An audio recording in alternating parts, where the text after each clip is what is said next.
Hello everybody and welcome back to the Everton Heritage Show. And after a quiet December, it is a chocker January. We've got 3 home matches in a single week. It's very cold down here, we've had a week of snow and the transfer window is open. And I don't think there's anybody who knows much more about the transfer window in this country than the man who more or less created or was certainly involved in the very first transfer deadline day coverage on Sky Sports. A man who doesn't really need much of an introduction as one of the first press officers in the UK for Everton back in the 90s and then returning later post-Sky as our Director of Communications. A huge fan favourite. I'm really looking forward to talking to Alan Myers. Enjoy the show. Marching down the Goodison Road. One of Britain's greatest footballers. Sharp! What a fantastic goal! And the Evertonians have gone berserk. Oh, yes, he's got it! One Evertonian is worth 20 Liverpudlians. Oh, it's great stuff by Everton. Heritage. Hello everyone, welcome back to the Everton Heritage Show, brought to you by members of the official Everton FC Heritage Society.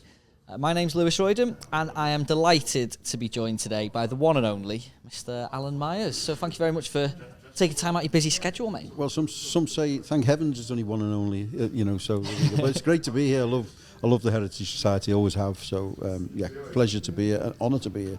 Are you looking forward to the game tonight? Yeah, I always look forward to them. There's a little bit of anxiety, I think, creeping in last couple of weeks, with a couple of defeats. I mean, the Forest, we were on a high, weren't we? And then all of a sudden, a bit of a debacle in the last game. So, but, it is good. But knowing Everton, knowing David Moyes, we'll go and win well tonight and, everything will be back up there again. Fingers crossed, eh? Yeah, toes, yeah. I was trying to think earlier of like what you consider what you're best known for. Really, because you've done so many things. I mean, obviously, Sky Sports correspondent and more, I suppose, at Sky. Everton press officer, director of communications, now podcast host, Gazza's mate. I was going to say, it depends really who you speak to. Yeah. What's the most common one? What do people recognise you for? I think most? Everton is the one. That's. I mean, Sky is. I always tried to be off the screen at Sky. I was never. Strangely enough, working in Sky Sports, I was never really that comfortable on screen. So I like to do my work behind the camera if I could. And I relate to that, to be honest with you. Yeah, I mean, listen, I enjoyed both, but I think most people, if someone sees me in a restaurant or whatever, and they'll come and talk to me or whatever, and they recognise me from whatever, it'll usually be involving Everton, and I don't mind that because I can talk all day about Everton, it's absolutely. I'm sure it's always positive interactions as well. Yeah, I would assume. Yeah. I'm looking forward to getting into that a little bit later on. But of course, you're a lifelong Evertonian. Yep. And I often start by asking people, where it all began. I believe you're a bit of the blue sheep in a red family. I certainly was. Yeah. My dad and my 5 brothers were all Liverpool fans. And I always remember when I was a young lad, sort of early 70s, we lived, it's a great story actually, even though I say so myself, as to how I became an Evertonian. I used to wash cars and cut hedges as kids did in those days. And I was like 8 or 9, 10, and there was a lady across the road from me in Old Swan where we lived, and she was called Mrs. McKee. And she happened to be Harry Catterick's cleaner for his office at Belfield. Yeah, I didn't know this at the time, but she was. So I was washing the car and I was cutting the hedge and things like that, and she said to me, "Do you want to go to the match?" So I said, I was like, couldn't believe this. So I said, yeah, I just said yes. I didn't know what match it was, who were playing, I just said yes. So she said, "Here's 2 tickets." So she gave me 2 tickets. And they were Everton tickets, but they weren't tickets to a home game, to an Everton game. They were tickets to the reserves, because in those days, what happened was when you had a season ticket, the next ticket was always the reserve ticket, and people remember from that time that the reserve team played on the Saturday when the first team were away, played at Goodison, and so I had these 2 tickets. So I went over back to my house, and nobody wanted to go with me. First of all, it was Everton reserves, and secondly, it was Everton, you know, so nobody wanted me to go, not wanted to go with me. So anyway, off I went, and I went on my own. I had the 2 tickets, but went on my own. And I was watching the likes of a 15, 16-year-old Ronnie Goodless, and you know all these players, very young players they were at the time, and I loved it. It was fantastic. So the first sort of 6 months, I suppose, maybe a year, I was going to the reserve games because she was often giving me the tickets, and I would just go, and I loved it, you know, because, like I say, there was no real crowd. And of course, one day I was walking down Stanley Park Avenue, and I got accosted by a Middlesbrough fan who'd actually been chucked out of Anfield, would you believe, drunk, and he pinched me silk scarf. And I always remember my dad come home, my dad went mad, you know, because I didn't fight back, you know, and but of course this guy was like, you know, 20 years older than me and drunk, you know, so I wasn't going to argue, even though I loved my silk scarf. But yeah, so that was how I became an Evertonian. And strangely enough, when I was on social media a couple of years ago, and I was getting quite sort of prevalent on there, the son, who's now 60 odd years of age, maybe 70 now, of Mrs. McKee, tweeted me and said that was my mum, you know, because I told the story. I said, "Oh, great." And we speak, you know, now. Well, not speak, but we message often, you know. But yeah, that's so great that they're all still in touch. Yeah, great little story. Yeah, and she was the cleaner at Belfield, yeah, for Harry Catrick. Fantastic, amazing, really. So, like, so much of your work in media and in broadcasting, and of course with Everton as well, it's all topical stuff. It's all in the here and the now. But when you if and when you ever take a moment to kind of look back across the history of Everton, or you know, back into, you know, possibly over your career, I suppose, is there an era that stands out really of Everton teams or Everton? Oh, without a doubt, yeah. I mean, the 70s for me was and will always be my special Everton. You know, we all have a special Everton, I think. You know, and whilst it wasn't a successful period at all, you know, I mean, I sort of I think we were just talking a minute ago about my first game, and it was Birmingham. I remember it was either 1-1 or 2-2. I think it was 1974 possibly, or maybe 72. I can't remember now off the top of my head. I've got it at home because somebody very kindly sent me a programme from there.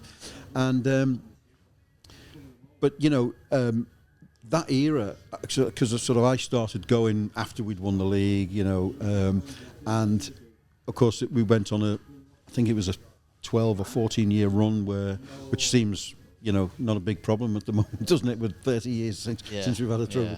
But yeah, we went on a thing, and we had some real ups and downs. You know, we had the cup finals against Aston Villa in the League Cup, you know, in 77, was it?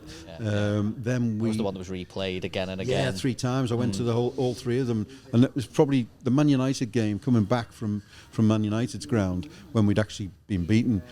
I'd been through so much through that, and anyone who went to those games will tell you they drained you, you know, because we wanted success so much, and like we thought we were going to do it, you know, and we probably should have done. We had a good team, you know. Villa were okay, but I think we were better than Villa. And to be honest, the person who I've talked to about it most recently was Ronnie Goodless, who was on the pitch, and he said the same thing. And we had that real desire. So I remember coming, and it's the only time I've ever done it. I actually cried on the way home, you know, because I was so disappointed. You know, we had the song Everton and Magic, and you know, and all the rest of it, and yeah, that was a great period. But we had Bob Latchford. You know, Bob Latchford's my all-time hero at Everton, because I think when you talk about your heroes, I think they're the people. You know, you can look at great players, the 80s team. You know, even before that, you look at great players.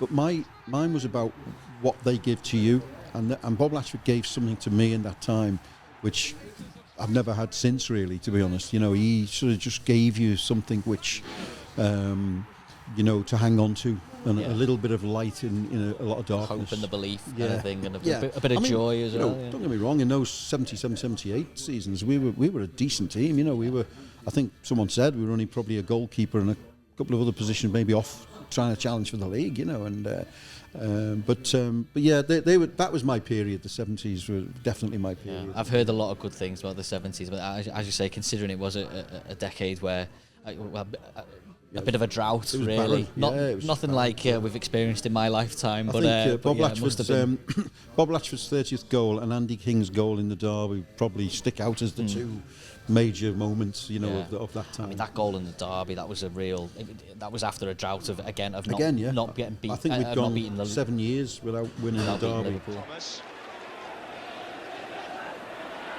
Three waiting on the far post. Dobson is in there. It's going to fall for Andy King. Oh, yes, he's got it. Andy King has scored. And Everton have taken the lead with a typical King goal. And Goodison Park goes absolutely mad. Would you believe it? In the last 14 league matches between the two sides, it's only Everton's second goal. Gordon Lee salutes it, as well he might, and the scorer was Andy King. It was a volley that he put away so well in the top corner. And with 58 minutes gone, the stalemate is broken and King brings the derby to life. Just when Liverpool had threatened at the other end, Everton get the reward for their first half attacking. Andy King with his third goal on Match of the Day this season. And their reception for that goal speaks volumes. Andy King did get off the pitch. Congratulations. And of course, Andy King was, again, one of those players. He comes a very close second to Bob, actually. Because I used to go to a place called George Scott's Snooker Hall in Old Swan. And I was there because I worked nights at the time. And I was in there, and he used to come in with Mark Higgins from training. Yeah. And George Scott, who was the owner, said to me, "Do you want to play a doubles match?" So I said, "Oh, who is?" So he said, "It's Andy King and Mark Higgins." Of course, I'm like, "Oh my God, do I want to play a doubles match?" So I wasn't very good at snooker. So I'm next minute we're looking for waiting for Andy King, and we don't know where he is. And he was across the road in the bookies putting his bet on, for his horses, and that was the sort of character that he was, But great times. I loved Everton at that. But I love them now, but that time really It's a real life I highlight. can smell it, for you. I can smell that time, Yeah, I know that. I know the feeling you mean. Like, it's there's so many generations that I wish I'd been around for. I've been having these conversations with people who but I think little everyone's older than me, generation is special to them. Yeah. People Of course, people go on about now, and it's not the same. It is the same for kids now, and people like of my age in the 70s. It's just as special. Your Pickfords and your Grealish this year, will be everything. They'll be remembering that in 30, 40 years, Yeah, for sure. So, it's just the times. Yeah, absolutely. You started out as a volunteer, didn't you? Radio Merseyside. I did, yeah. Is there anything like... I know you kind of climbed your way up within Radio Merseyside. I wanted to know if there was any big lessons that you learned in those days that will have affected your career or benefited 100%. you long 100%. term. Is there anything you remember? Yeah, volunteering, strangely enough, because it was very difficult to just walk. The media, maybe not so much now, but in those days it was very difficult to just go in and get a job. You had to prove yourself. Not like now, you can get a degree now and become a TV or radio presenter or whatever, because of a degree. That was never the case. You had to become a presenter first, if you know what I mean, and then, So, but at the time, and I always remember, I was working, because I had a taxi cab as well, a Hackney cab in Liverpool. I drove around. It was my own. And part of that job, I remember Red Rum died. And I was sort of driving around, and I had a thing called a ewer, and only older people will remember what a ewer is. It was a big tape-to-tape recorder in my cab all the time, because, honestly, the amount of people you pick up in a cab, I interviewed Michel Platini in the back of my cab. I interviewed the Danish manager, Richard Muller-Nielsen, who won the 1982 European Championships. Wow. He got in the back of my cab.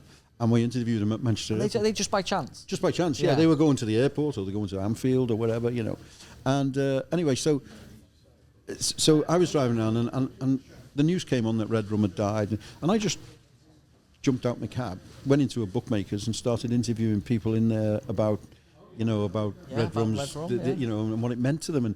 And it's that sort of, and I would say to any young aspiring journalist or anyone who, a lot of people want to be in the media now, don't be frightened to, I know it's not always possible because you need to earn money and stuff, but don't be frightened to because opportunities will come. I remember asking the question as a youngster, how do you get on? I couldn't see how I got to this position, you know, and there was no route, you know, and my old boss said to me, work hard, keep your nose clean, and opportunities will come to you.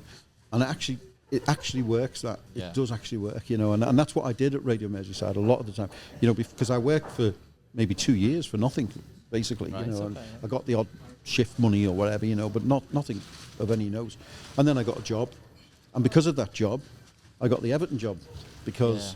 Cliff Well, that was going to be my next question. Really, what was the link really from one to the next? I couldn't hide the fact that I was an Everton fan on radio. You know, none of us can really. It sort of it got out. You know, so Cliff Finch one day, I had a phone call from this guy. I can't remember his name, but he was on behalf of Cliff Finch, and he said, "Look, you know, Mr. Finch would like to speak to you. You know, and we just won the FA Cup." And I said, "Yeah, no problem." So I went over, and he said, "Look, you know, we'd love you to leave Anti-Beeb."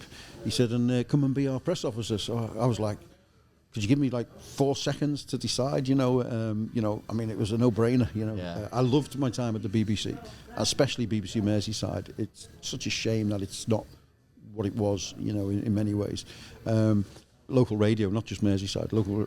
Why'd you say that? Well, Merseyside's great. I love Merseyside, but it's changed. You know, a lot of the programmes are now syndicated and things like that, and you know, and it's the localism. Sort of part of it, localised part of it, is going away a little bit, I think, you know, because of BBC cuts and things.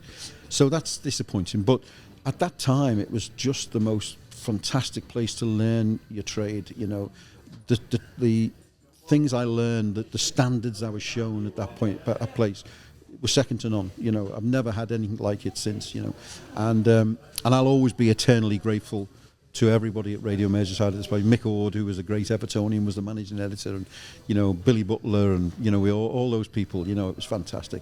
But yeah, so I got this phone call from Cliff Finch. I went over there, and that was it. I was actually about to get a job with Radio 5. I was about to move up to Radio 5. That had just started, would you believe? And anyway, eventually I took the job at Everton, and the rest is history, as they say. You know, it was great. I believe you were one of, if not the first press officers as well. In terms of in the country as well. That's right. Yeah. Well, Everton had never had an actual press officer with a title. You know, they'd only ever had. I think they had a guy. I can't think of his first name. Johnston. Oh God, I can't think of his first name. Big guy, Mr. Johnson. Mr. Johnson, yeah. And he sort of looked after the press, and you know, and they had sort of steward type people looking after the press. That was it, really. There was nobody actually. There was nobody actually making decisions with regards to press, and so I was the first, and there was myself, Claire Tomlinson, who was at Arsenal, and there was a guy called Paul Mace who was with Leicester. And strangely enough, and I'll never work this one out, but a guy called Dale Tempest, who actually does Sky, or well, not Sky anymore, but he went on to work for Sky. But he was a Huddersfield press officer. Huddersfield weren't even in the top flight, you know. And like, we don't know why Huddersfield all of a sudden had a, you know, but fair play to them. And anyway, so there was only like sort of 4 or 5 of us, and we started up the Press Officers Association, and then it grew from there, and of course now it's a completely different kettle of fish now, isn't it? You know. Yeah. I mean, what did you say that? I mean, what was a day in the life like back then? How was it different? Listen, it was massive, because what people don't give credit to Peter Johnson and Cliff Finch, I think, for many times, is they were so innovative at the time. You know, we had the Everton shop, which a lot of clubs didn't have as such. You know, the big tower thing. You know. Yeah, of course. We had Everton Radio, Everton TV, all these things, the Evertonian magazine, you know, which other clubs were just not doing. Manchester United were the only other team with a radio station. You know, we had our own radio station, you know, and people had little radios. It's on the shelf behind you there, the little gadget. Yeah. I mean, fantastic, you know. Yeah, and I had one. The amount of people that would listen to. I remember we had a few moments, tricky moments. We had Les Ferdinand come in to the studio after one game playing. I think he was playing for QPR at the time, And of course, he always scored against his Les, didn't he? No matter who he played for. And he came in and he said on air, on Everton radio, that he felt Everton was the place where he got most racial abuse. And really? like, you know, and you're sort of sitting there and you're thinking, wow, this is going this out is big. live. Yeah, this is going out live. This is big, and we have to make sure that we respond to this properly and you know, give it all due care and attention, and we did. And but it was great stuff, you know, to have on, and it was really quite groundbreaking in many ways. You know? Yeah. What's significant about 1602 might sound like a history question, but we're actually referring to 1602 AM, not AD. It's Radio Everton's medium wave frequency, the club's very own music and information guide on match days. And along with Andrew Lancel of BBC's Cardiac Arrest, even Big Nev's becoming a bit of a radio ham. What's the concept of the show? We haven't even got a name for it yet. The concept of the show is just to talk about football, and it goes out Saturday morning. It's just to try and get people in the mood for the game, really, and obviously push Everton side of it. A lot of the time, there's a lot of questions that go unanswered or unasked, and I mean, Andrew's an Everton fan through and through.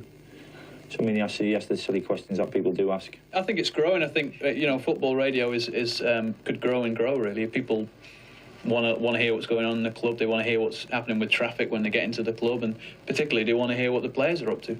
And with someone like Nev doing his own show, we do get all the inside gossip, and also truth with no flowers dressed around it. You know, it's good for us. I mean, it's different. It's, you know, usually Friday afternoons we do it. I mean, straight after our dinner upstairs, we come down. It's nice, really, to get away from the football and get into this. But it's good. Apart from Andrew's choice of music, which is not the best, really. The Spinners went out years ago. Does he choose the music as well? No, he chooses it, but I just throw it out each week. Really, he's absolutely no taste whatsoever. I've let him have a Bruce Springsteen this week, and that's about it. I believe it was Joe Royle, wasn't it, that kind of welcomed you into? Yeah, Joe was into Everton. Joe was something special. You know, he was. I have to say, I mean, I liked all the managers I worked with, you know, but he was the best, you know, by far. Yeah. Joe made a fat press officer want to play for him, you know, and that's not easy to do, you know. And I did. I when you got off the bus going to away games, you would have played for Joe, you know, no matter who you were, whether you were the bus driver or the centre forward, you know. Get that impression. He made you feel 10 foot tall, you know, in everything he did, and it was special. I love Joe.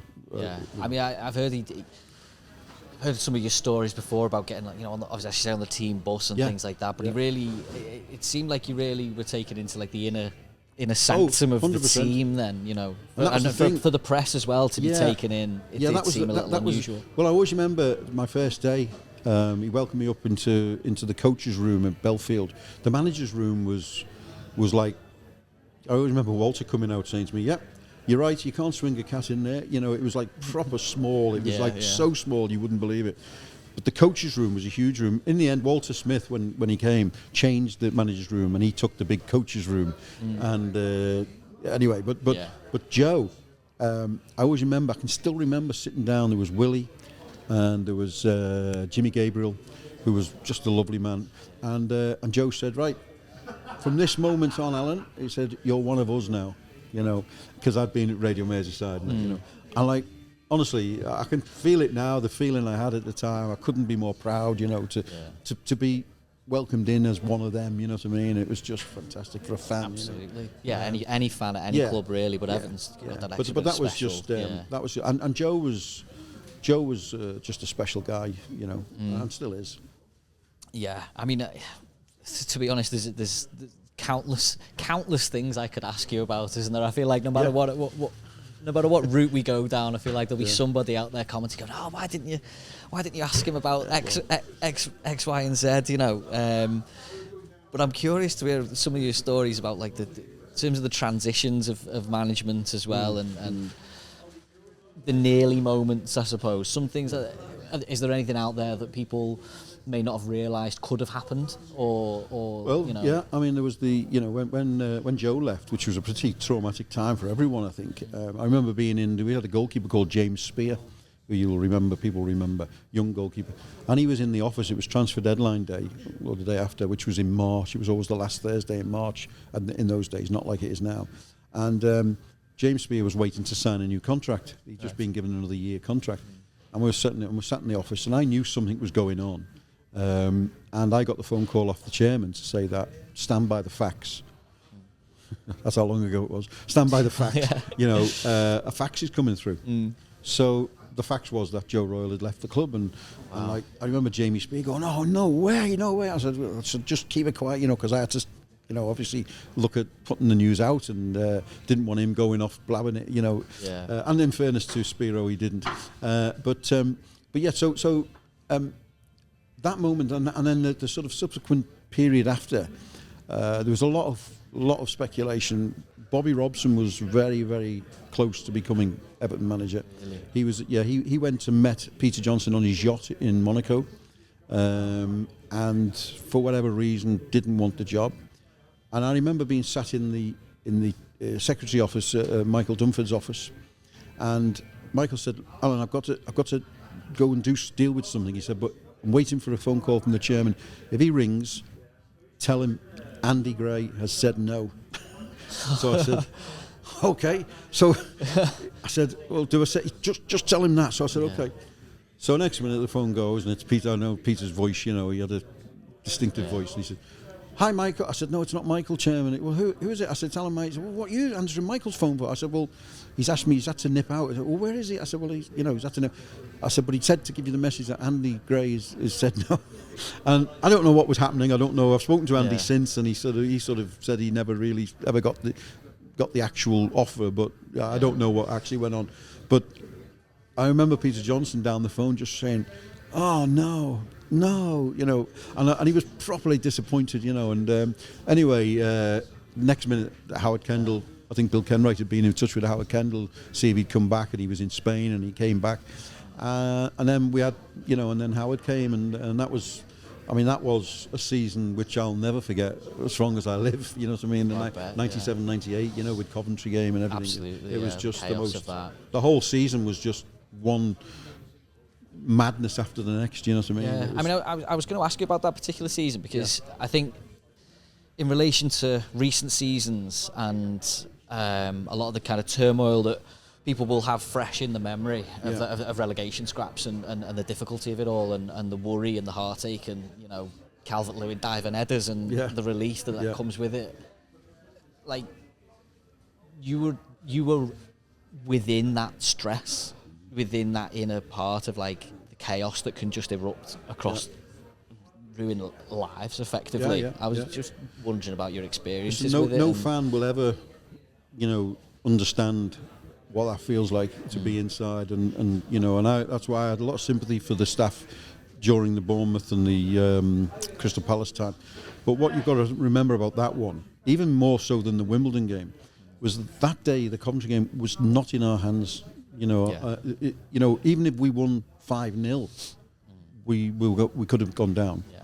In the end, we think we stayed up on goal difference. That's how close it was, and. I had to get patted down by CID to go and see the chairman. Really? Yeah. There'd been threats against his life, which I never ever thought for 1 second would ever be real. Obviously you can't take the chance. But the fact that like close confidence and colleagues were being. Honestly, it was so tense. I had a nervous rash, on my hands. And it might sound stupid, but as you say, it's people's lives, it's people's jobs, it's everything, and then there's that side of it. But then you look at the fans, and these people, it's everything to them. It's it's everything to them, And I remember the morning, and Peter Johnson called me into the boardroom, into the chairman's office. Yeah. And he said, "What are we going to do after?" I said, "Well, I can't put you out in front of the press. It'll just be especially if we go down. Yeah. So he said, he said, "Look, let's do 2 recordings now." I said, "One if we stay up, one if we go down." I said, "And I'll just release whatever. I've still got it somewhere in the garage, in my garage at home, And and we did it, and I'll never forget his words. He said, I'm devastated at the relegation of this great club, and it became real. Like I was about to say that must have really. Oh, it's like I thought, oh my God, please don't let this happen. So, and then as we were walking out the door, he turned and he went to me, "And by the way, if we stay up and you play the wrong one," he said, you've lost your job. And I said, just my job. He said, well, you might lose something else as well. So I said, okay. So anyway, thankfully, we didn't have to use that. Everton knowing that a draw would be all right if Bolton lost. Look at the people with the radios. We've played 2.5 minutes of stoppage time, and most people are looking at the referee. Dion Dublin is saying to him, are you going to let us play on? Everton are just shaking with nerves. Nobody wants responsibility at the moment. Ball hammers the said ball away. The referee looks across, and he's given the final whistle and run off the pitch. And it looks as though Everton have survived. Yes, they have. Everton are staying in the Premiership. The 44-year run is protected in the most amazingly tense of circumstances. Edge of the seat stuff. Pouring rain. But all over Goodison Park, a wave of relief comes showering down as well. A draw is good enough for Everton. They're on the pitch celebrating. Coventry gave it their all, that must be said.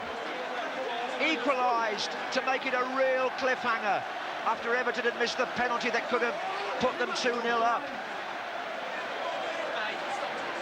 And all over the pitch, there are scenes of celebration, and what can you say except that one of the most celebrated clubs in the history of the game have got away with it, maybe by a fingernail. The supporters for the moment won't mind about that. They're just rejoicing in the fact that Everton will not go down. But dear, dear, wasn't it close at the end? We could have had a situation here, quite possibly, where Coventry could have snatched a winning goal and put Everton down. But it didn't happen.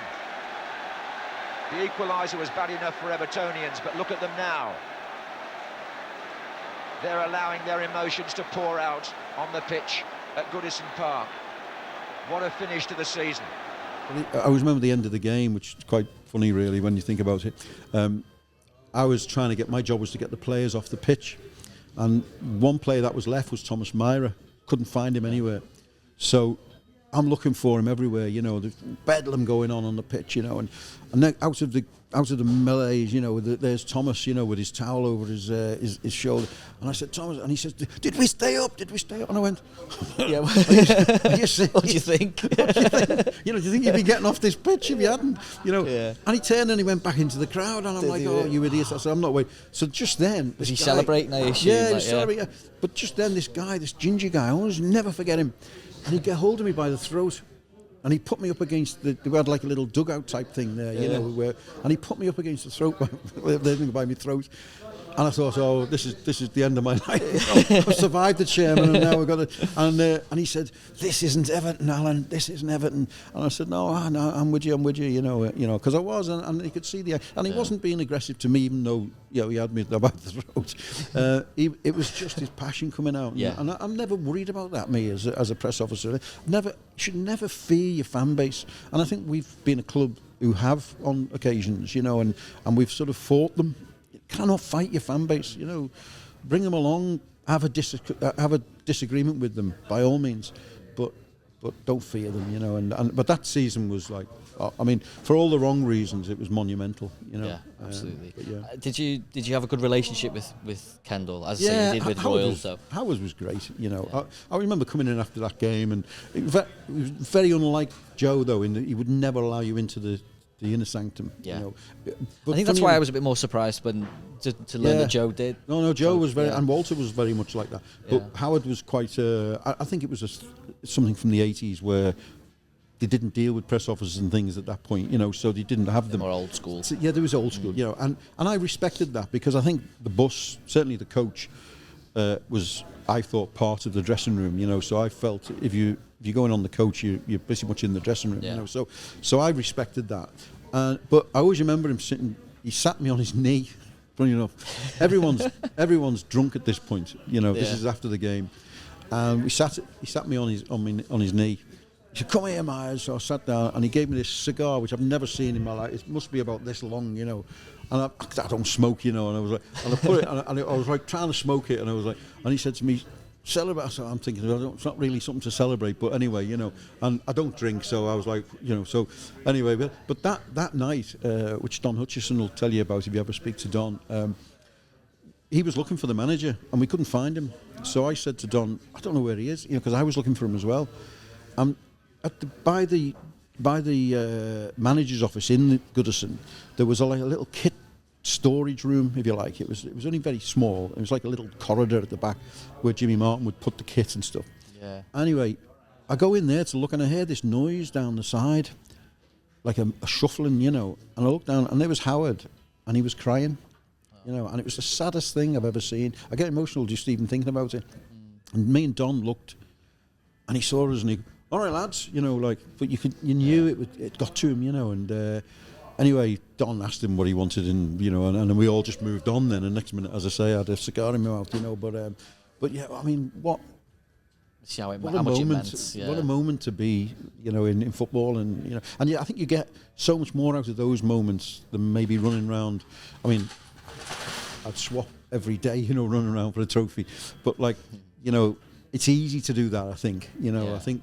When it's difficult is when you really earn that's money. it, isn't it? The lows can be so much more educational. You get a lot more wisdom from them, that's for sure. So at least the kids have got that. You know, we might not have trophies recently, but you know, they're strong in character. Yeah, exactly, character building. You know, that's what it's all about, isn't it?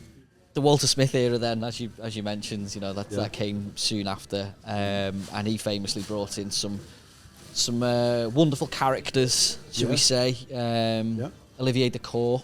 Great player, Dacour, by the way, still, I think, scored the most underrated derby goal of all time. Yeah, no one ever mentions it. No, he didn't. Absolutely, after about 30 seconds or something. I mean, Ollie was just brilliant. I mean, I got on really well with Ollie. It's funny, you know, because one of my jobs on the team bus at the time was the videos. So I had to get the films and things, you know, on the way down to away games. Do you mean the film, like what kind of so films? So we put a film on for the players. Just entertainment, not like match. No. They were just you know, stuff, Guns and Navarone and all that, you know. So that's whatever, you know. Yeah. And I always remember because we'd and what I used to do, and to my complete shame, is I used to have a little bag of chocolate and sweets, you know, because it was for myself. Sensible thing to do. But the players got to know, you know, that I had this. You see. So they would say, you know, I always remember Mark Pembridge, you know, Alan Boy, you know, in his Welsh accent, Alan Boy, what do you got there? And so I'd say, so I'd throw him a cream egg or something, you know, and I'd like, you know, and anyway, so Ollie would say, anyway, when he left, Ollie, he did an interview with L'Equipe magazine, you know, newspaper in French. Yeah. And a couple of weeks later, so Walter called me in one day, and he said, you had this newspaper, you had the L'Equipe newspaper, and he went, see this is you. And I went, sorry? So he says, this is, I won't swear, but he said, this is thingy you know. So I said, wow. So he says, read it. So I read it, and Ollie says, they had this guy on the coach who gave the players sweets and put pornographic movies on, right? And he was referring to Rita Sue and Bob too, right? Which was you probably don't know it. I'll admit I don't. An iconic film, which was anything but a pornographic movie, you know. It was just hilarious. But you'll own up to the sweets and the chocolate. Well, I owned up to even to Rita Sue and Bob too, but it definitely wasn't pornographic. But yeah, I mean.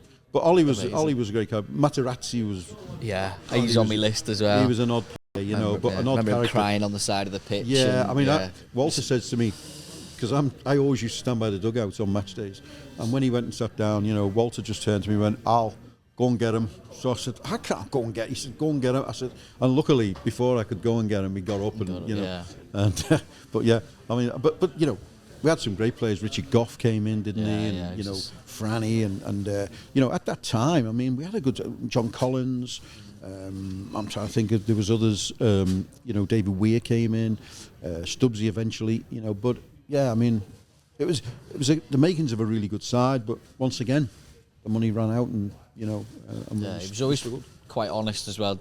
Peter Johnson, wasn't he, about the money side of things? Yeah, I think he was. I liked Peter. I mean, I know he got a bit of stick at the time, but he did try his best. He wanted the best, and I think in the end, what happened was he ran out of money. It's as simple as that, because the sad part of Everton was that when the Premiership started, we were top four. We were one of the big four. Yeah. I think it was Arsenal, Liverpool, Aston Villa. I've just seen on the corner of my eye Tony Grant is arrived. He's showing me a programme with him on the front. I don't know. We'll probably call him in a come and get involved, Tony. Why not? Tony's my just to explain to people. Tony's my podcast partner, and he's a great guy, great player, and was part of all that 90s sort of setup in the in the dressing room. A great character in the dressing room.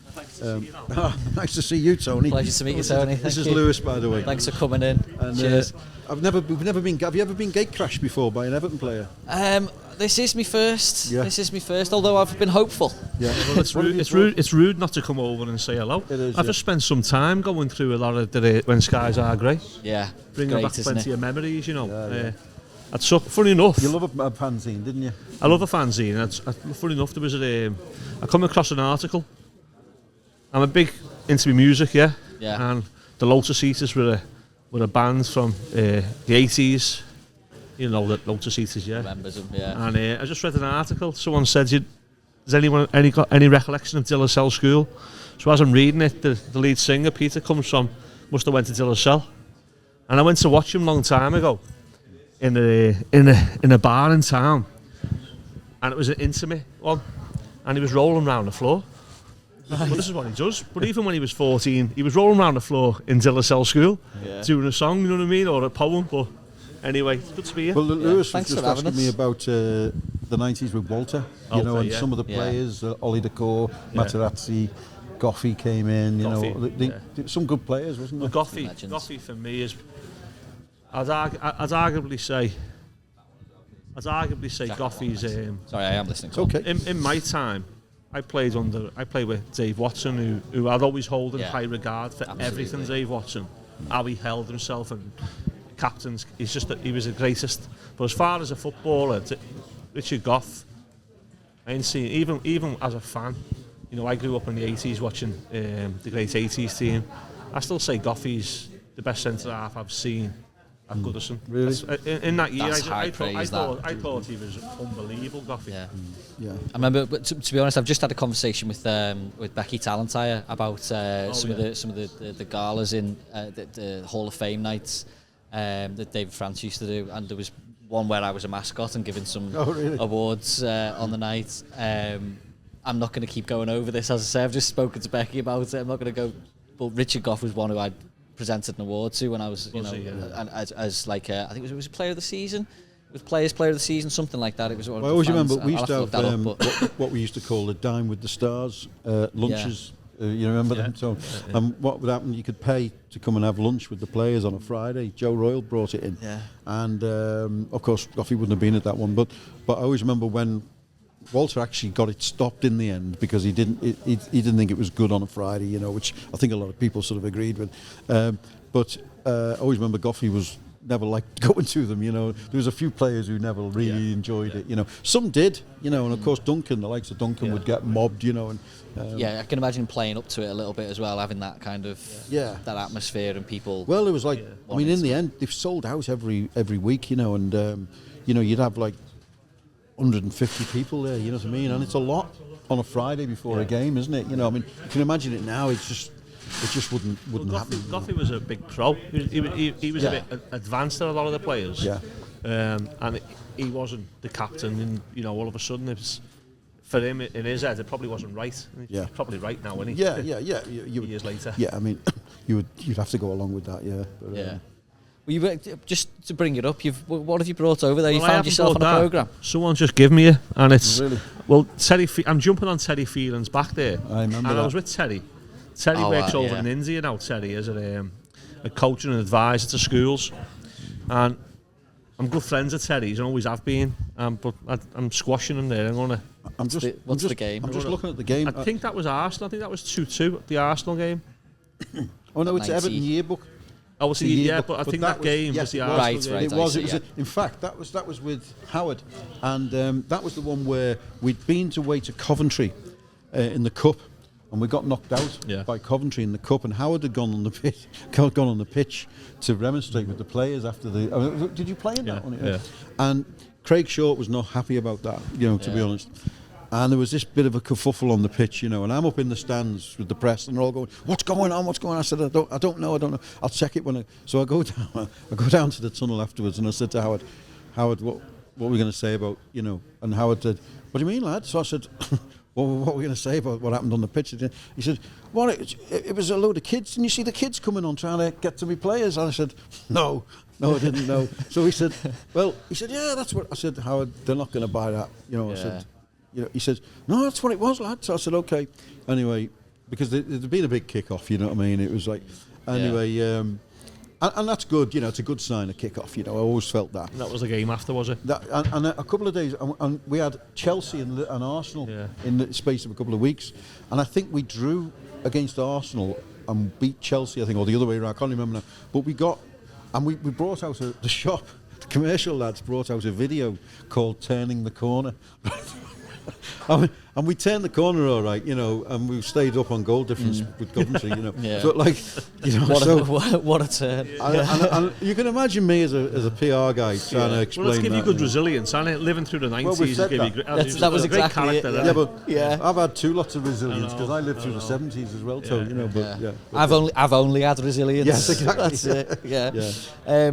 Well, one of the things I was going to get onto there with regards to the players that were brought in by Walter and the characters, you are now my 1 degree of separation from Paul Gascoigne. Oh, right, so okay. I wouldn't be doing my job right if I didn't ask about Gascoigne. I mean, I've no doubt yourself with being on a podcast together, you must have heard every single story. Well, here's the thing. I mean, Tony left when Paul Gascoigne joined Everton, I think, but then actually played with him. So he's much more qualified to talk about it than I am.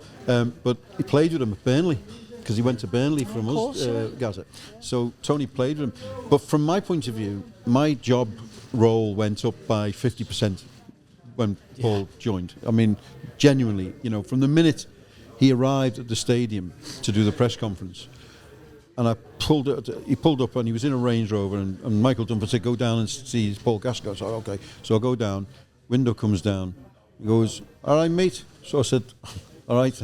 He said, "Do us a favour, lad." I said, "What?" He goes, "Go and get us 20 tabs." And I said, "Sorry?" So he says, "Go and get us 20 tabs across the road." I went, "I don't even know what tabs is." You know what I mean? I said, "What's 20 tabs?"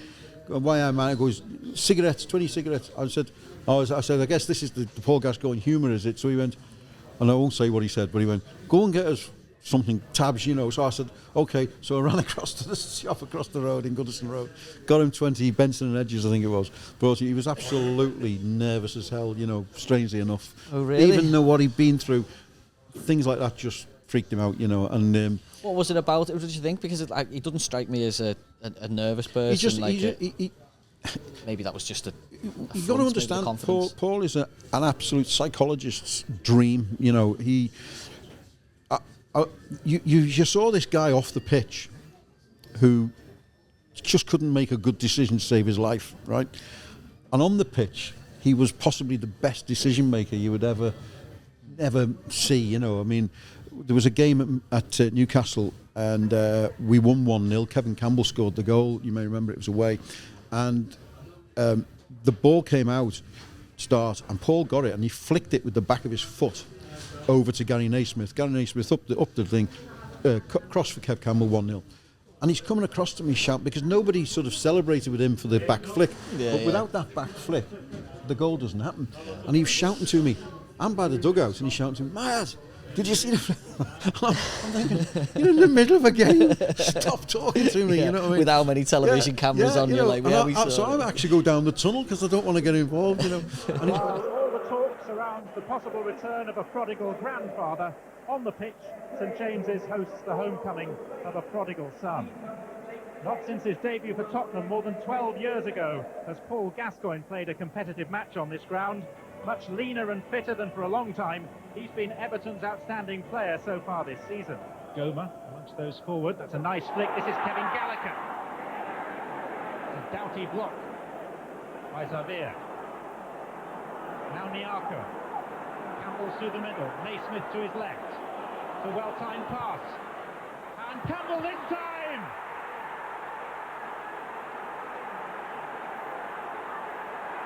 And Walter Smith on the touchline is going through agonies, but now he can relax.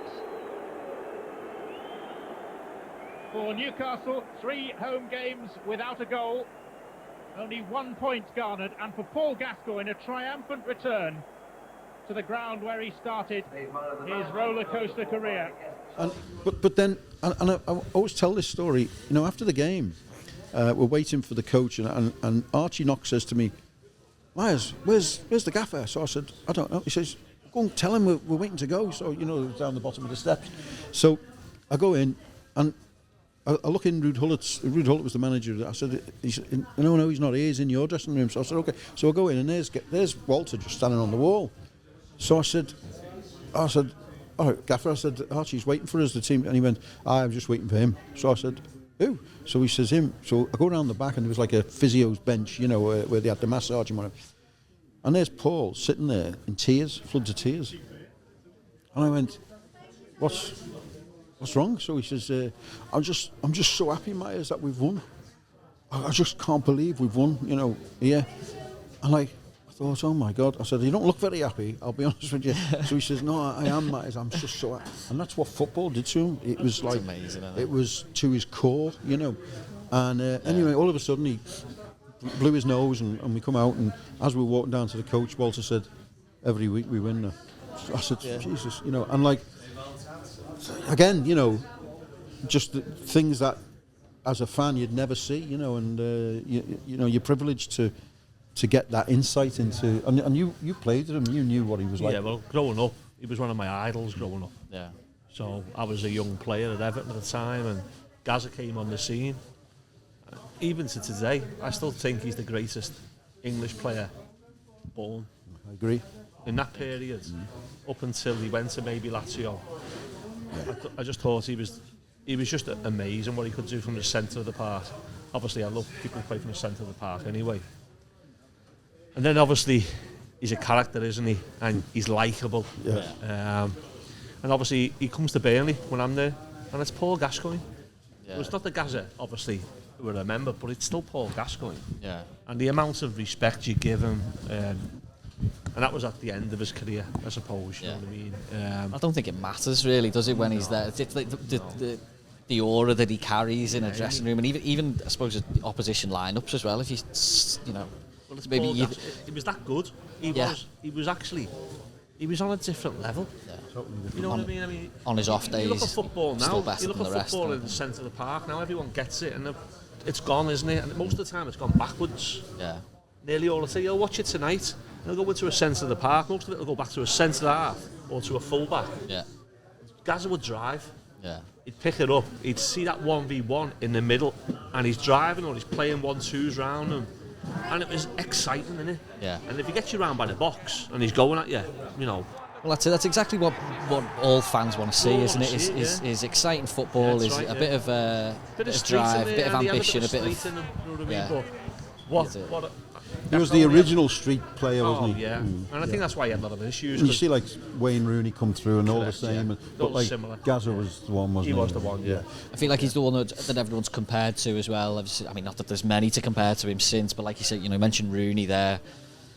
Even, do you know what? Even Ross Barkley, when he was hitting the ground running, everyone was saying, you know, since Gazza, everyone's like, you know, but Rooney especially with England and the heights that he's hit, obviously. There's always going to be another Gazza, isn't there, really? To be fair to Ross, when Ross first came on the scene, he had an awful lot of ability that it's very hard to be a Gazza. Did you coach Ross? No, I never. No. But I seen him come through. Yeah. He has good enough ability to be that type of player. Yeah.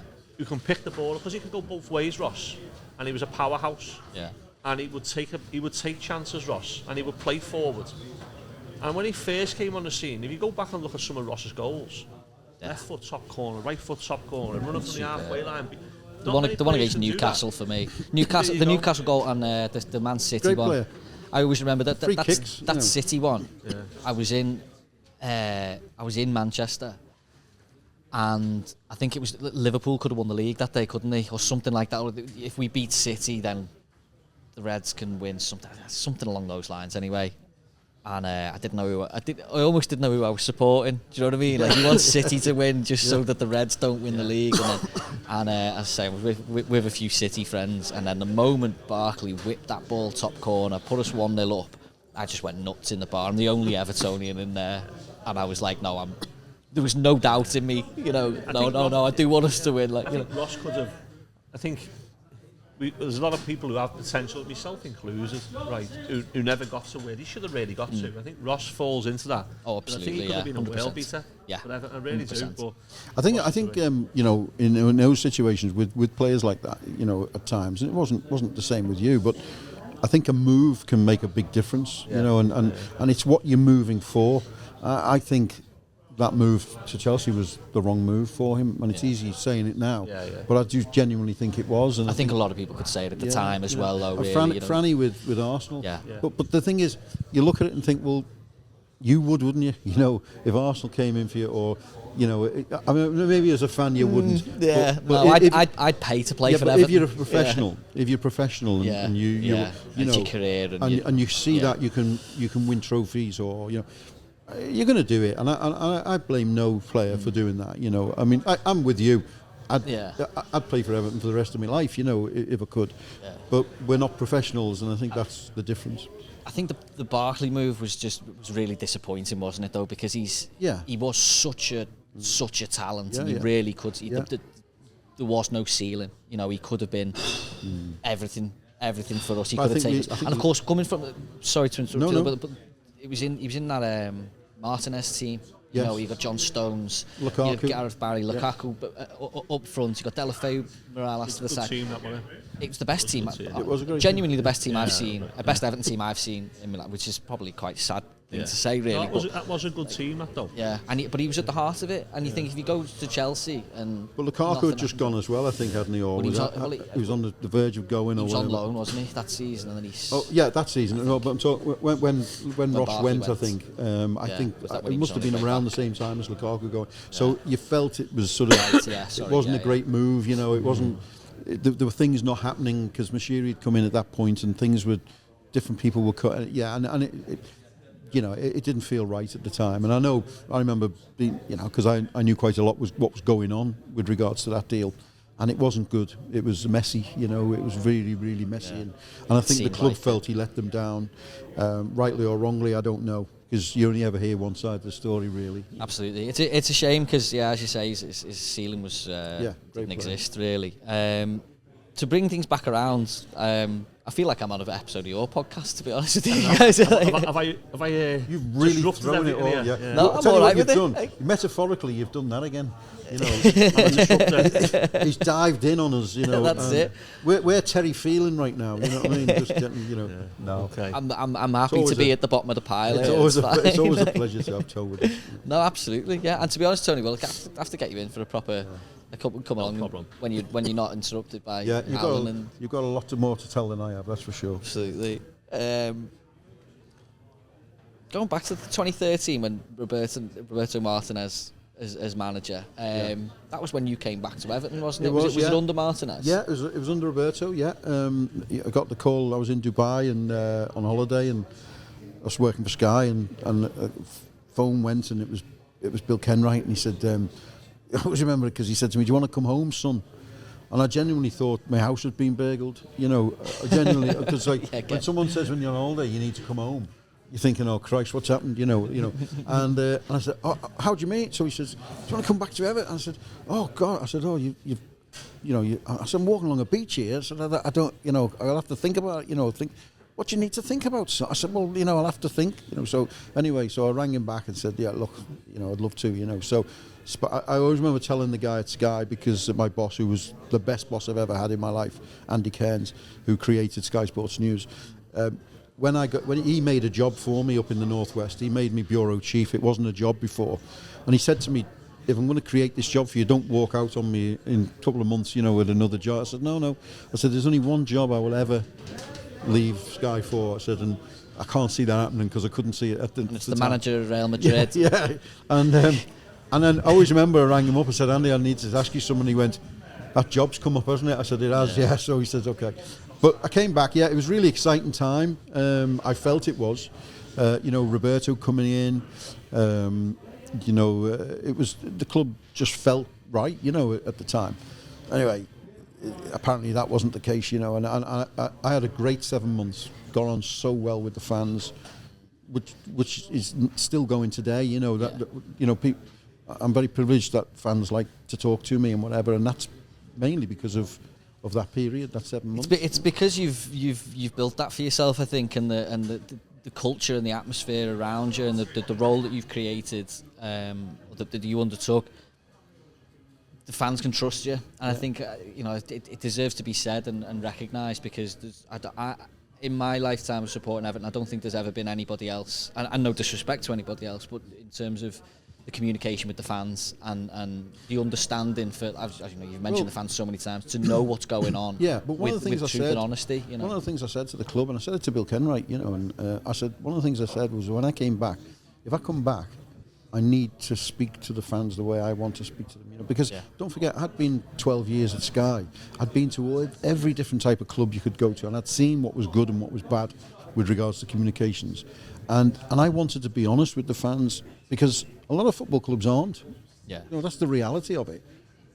Sometimes for good reason, sometimes for not good reason. But I thought you have to, and I always remember one incident where this guy wrote a letter. He was really upset because he'd ordered a little kit for his newborn grandson, and they'd ran out, and it wasn't even the start of the season. The season hadn't even started, and he ran out, and the service he got was poor.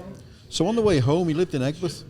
I went and knocked on his door, and I said, his wife said, I'll get him home from work. I said, no, don't panic. So no, he'll go mad if it. So anyway, he came, and he couldn't believe. He said, I can't believe you've come.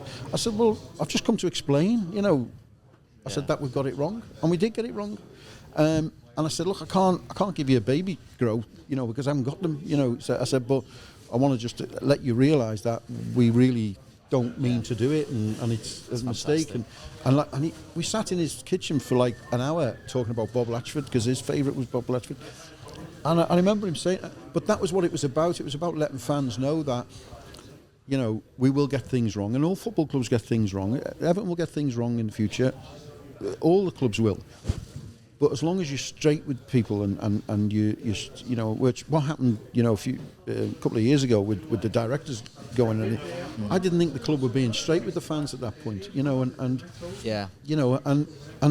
that's something which I think a lot of people learned lessons at that time, to be honest, but I hope so, because I got the impression that like moments like that are extremely negative and not something that we should, I don't know, someone in my position should really be discussing in terms of speculation, but if there were someone like yourself at the club at that time, wouldn't let that kind of thing happen, I suppose. I think, without talking out of turn, I think there were people in the club who didn't really want to do that, and we're not. It was uncomfortable for them. But the thing is, people make mistakes. It's not. They're not. They don't do it on purpose. They just get things wrong sometimes. I got things wrong, when I was at Everton. Certainly in the 90s, that's for sure. But as long as you can own it, that's the thing. And I think that was the big thing. And that 7 months was fantastic. I left because I didn't feel as if I could continue doing that. For whatever reason, it's no point going into it now. But because you didn't feel like you could do it in your way. I didn't feel I could do it my way, and I have to be happy, and then of course I left on the Thursday, and later on the Thursday night I got a phone call from Venky's at Blackburn, and said, can you start? a Blackburn. And Tony was a Blackburn. Really? This Same is bizarre. time? Yeah, with our lives have crossed Little parallels. Paths loads of time, yeah. And anyway, so I said, well, what do you want me to do? I was got to do. I want to drop into the Championship, or whatever. I sound like a player, but what I mean is like money-wise, it wasn't going to be the same. I didn't think. And they said, oh, no, it'll be the same money as Everton. And, so I said, oh, okay. I thought, it'd be a lot easier than Everton, that's for sure. Yeah. And he says, you think, got that one wrong. And believe me, what did I describe it as? I said, Blackburn make Everton look like what the Dallas made look like the Waltons or so whatever. If anyone watches those programs in the 70s, but anyway, so you don't know what I'm talking about, do you? But no, anyway, sorry. so the oldies not going to will pretend. Yeah, but the next day I found myself going up to meet Derek Shaw at Blackburn, who was the managing director, and signing a document, and I didn't know, but it made me a director of the club. I thought, you didn't know you were becoming a director of Blackburn? I thought I was just going to be the press officer or the director of communications as such, but not an actual board member, And next time I'm on the board and I'm signing players, and I'm like, I'm thinking, what is going on here, And it was great. I mean, it was the 2.5 years at Blackburn, I actually learned more about football than I've learned in any other part of my career. Honestly, I'm surprised. It was incredible. I'm sure the Blackburn fans are delighted to hear that you learned a bit like on that. I was riding by the seat of my pants. But no, I mean, it's a great club. I love Blackburn. It really is a great club. But it was a challenge, that's for sure. Not surprised. Nowhere near. Was it as bad at Everton? That's for sure. Yeah. Since I've got you here, Tony, we may as well discuss the podcast that you've got. Do you want to tell us about it? What's the platform? We've enjoyed it, haven't we? We didn't want to do an Everton one as such because we wanted to, and our backer didn't really want that. Wanted to do all the clubs and all football, which was nice. It was different, and gives you a lot more to talk about. We can't help but slip into Everton, can we? Like especially when we record it in Liverpool. Yeah, you've got guests who can come to the studio. We had Joe Parkinson, we have Fran and Jeff. They're either red or blue. They're either red or blue, yeah. So it's exactly. It's a little bit difficult to, we have the other. And we go to the match. Yeah, so it's very hard. Yeah. To not talk about Everton. Yeah. It is very hard. So that's it. If you're talking about life, Goodison Park, and it's not Goodison Park, is it? No, I'm the same. I keep catching myself constantly. Yeah. I've done it a few times, on camera. Well, as you say, on the podcast and stuff like that. Easy. And no one's going to ever pull you up about it. That's for sure. No, exactly. We still haven't moved in our heads, I think. But I've really enjoyed listening to it. I think it's been great. We've enjoyed doing it. How did it come about? Was it just your mates I was just asked. No, I was asked to do a podcast by somebody, who wanted to create one, and I had the chance to go with a couple of players to do it. But what I love about Tony, and I don't want to embarrass him here, but he's very knowledgeable about the game. He's coached in 3 or 4 different countries. He's coached in this country. And obviously he played for 3 really big clubs, in Burnley, Man City and Everton. And Chester. Yeah, and Chester. Sorry, I forgot about that. It was Chester City in them days. Yeah, it was. Now it's just Chester. I saw you play. Do you know what? Do you know what was said nice about Chester? Because I was only there for 1 year. It was a nice story though. So Colin Harvey, I sort of grew up with Colin Harvey, and Terry Darricott was a big name for Everton, really. Yeah, great name. Yeah. And I'm playing at Chester. We were in League 2 at the time, and it was the end of the season almost. So it was roast or not. It was a nice day, and get a whistle as I'm warming up, and I run over, and it's Colin and Terry. The first thing I'm thinking is, why are you at this game? Yeah. End of season, Chester League 2. We've got no players for Everton. Yeah. I'm sure the opposition. And I said to him, what are you here for? And he said, we thought we'd come and see you. And I thought, isn't that nice? Just to watch the game, yeah. Just to come and watch the game, because their game where they were going to go wasn't on. And it was going to watch Granty. And it was, what was I? I was 32. I thought, isn't that nice? Yeah. You know what I mean? So proper. That's Cole's a proper guy, isn't he? You know what I mean? Great fellas. Yeah, great fellas. But yeah, that was just my little snippet for Chester for you. Yeah, well, that's class. I'm pretty sure I saw you play for Chester. I went to a few games that season. I live over the water. Yeah. But I would have probably reported on you. Yeah. But I mean, I think the thing was with Tony, getting back to Tony, was when we have a discussion, you know, a lot of podcasts, you know, and actually this one not included, you know, do anecdotes and do, even though we've had some anecdotes tonight, you know, they do funny stories and that, you know, we wanted to talk a bit more about the game, you know, and about coaching and about, you know, how things affect players and, you know, all sorts of issues which we talk a little bit deeper about the game rather than just have banter, you know, with a guest, you know what I mean? And, no, absolutely. And the kind of the idea that we had in terms of our show here is that we're not like because so many podcasts are kind of topical, you know, opinion-based shows that are just like, oh well, using the team this weekend, you know, or he's in form, he's not. Like, I do think there really is a place. Are great, but there really is a place for those kind of fact-based stuff and people with the knowledge and behind-the-scenes knowledge and you know, the wealth of experience that you guys have. It's nice to know that you're listening to somebody that's not just some kid in his bedroom who wants to make it on YouTube and but that was the reason I you know, I said ask Tony to come on and do it with us, and he's been great, and we've had some really good guests in, you know, some different guests. We've enjoyed the Everton ones obviously, but Tony's good friends with Robbie Fowler. Robbie came in for a couple of episodes, you know, which is brilliant to have.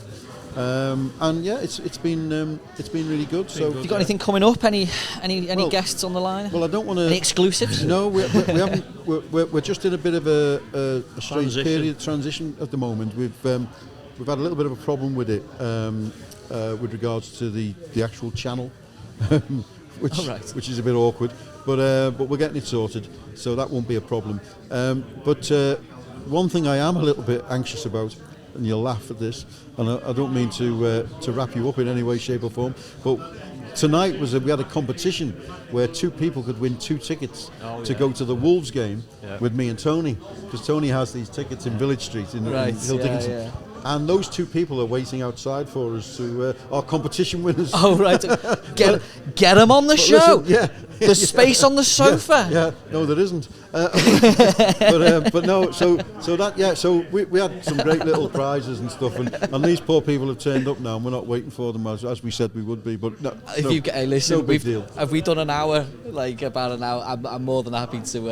I'm not happy to let you go. But, you know, we can talk all night. Listen, honestly, I've loved it. Honestly, I really genuinely, we could talk for absolutely hours, couldn't we? With a pair of you, like it could go on. Well, we've scratched the surface, really, haven't we? Very much so. I would really like to get you back in for sure, because not least because I've got on my little iPad here. I've gone and trawled your social media and dug out a bunch of the photographs that you've been posting over the years, and there's a few that I'm so keen to know about. Well, look, so if we do like a photos episode or something like that, I'm here. There's a couple of games coming up where I'm going to be here, so I'm more than happy. And I'm on Saturday, aren't we? You'll be delighted, won't you, to come in and, you know. Yeah. Well, thank you very much. Honestly, I'll let you go and meet the competition. I feel like a competition winner being here with you guys. You know? You need to stop entering competitions if that's the case. Well, thanks very much for coming in. Appreciate it. And Tony, very unexpected. So pleasure to meet you. And thank you very much. The great thing is, I've always loved the Heritage Society. You know, I've always got on with Ken and you know, Preno and all those people who really take it to their heart, you know, and do a lot of good work. And you know, Lord Grantchester, I loved Lord Grantchester when I was at the club. He was always really good to me, and he actually lives around the corner from me near Nantwich. Okay. We often meet in the aisle in Sainsbury's in Nantwich, you know, which is always a little bit awkward. And you know, you don't want to meet a lord at the sausage at the sausage counter, do you? But anyway, there's the quote. Yeah, there's the quote. Yeah, clip that. There's the reel. So anyway, but no, it was great, and it's great to have this, and I think I wish you all the best with it, mate. Yeah, thanks very much. Yeah, fingers crossed we can hit the ground running with it. We're starting some social nights as well, where we're going to invite people, more of the public and fans in, and hear the buzz of St Luke's, still in evidence. Exactly. Yeah, hopefully it'll live on for much longer, and I'm hoping that things like this and bringing people like yourselves in, where people can kind of see us chatting and stop and hear about the stories, will be a reason for people to come in and carry it on. So yeah, thanks for your kind words, and no problem. Thank you very much. Enjoy the game, guys. Cheers, Lewis. Nice Good one. luck. Thanks for watching, everybody. I hope you enjoyed that show with Alan and of course with Tony as well. A lovely, unexpected guest there. Very surprising. I always kind of dreamt before we started all this that I might get an Everton player wandering into what is the new St Luke's and just coming and sitting down on the sofa. So, dream come true in many ways. Keep an eye out, as I always say, links below for their podcast. I'm sure they don't need my promotion any more than I need theirs. Or they don't need mine any more than I need theirs. But yeah, I don't know. Maybe you're finding me before you're finding theirs. So the link will be down below to go and check out the Added Time podcast. Other news to update you on this week: we had our very first social night, as I've mentioned before, the Everton Heritage Socials, which is taking place every first Thursday of the month downstairs at the Denby Castle, a place many Evertonians know and love. It was brilliant. It went down an absolute storm. Rob Sawyer, Gav Buckland absolutely smashed it out the park with their conversation on Harry Catterick and Howard Kendall. Nice little Q&A, social atmosphere, people getting to know one another and meeting people for the first time, and many old friends getting together as well. So please do keep an eye out for the tickets for those. They went very quick for this one, and they will go very quick again because we've got some very special guests lined up. So yeah, tickets for those, efcheritagosociety.com, but also always find us on the social media at Everton Heritage on Twitter in particular, and of course Facebook as well. As always, don't forget to give us a like, subscribe, comment, give us your comments, let us know what you were thinking about. I'm sorry that I didn't ask Alan all about who we think we should be signing this January. Evertonians, as usual, like a broken record with that question. I could have brought up the names of Ivan Toney and all sorts, but wasn't the time nor the place. Maybe next time. Maybe I'll get him in the summer holidays instead. And yeah, that's it for the night. I think, what was the score? Wolves 1-1, shambolic, awful game of football. The less said about that, the better. And now we're on to the weekend where we have the first FA Cup game at the Hill Dickinson Stadium against Sunderland. So, see you then.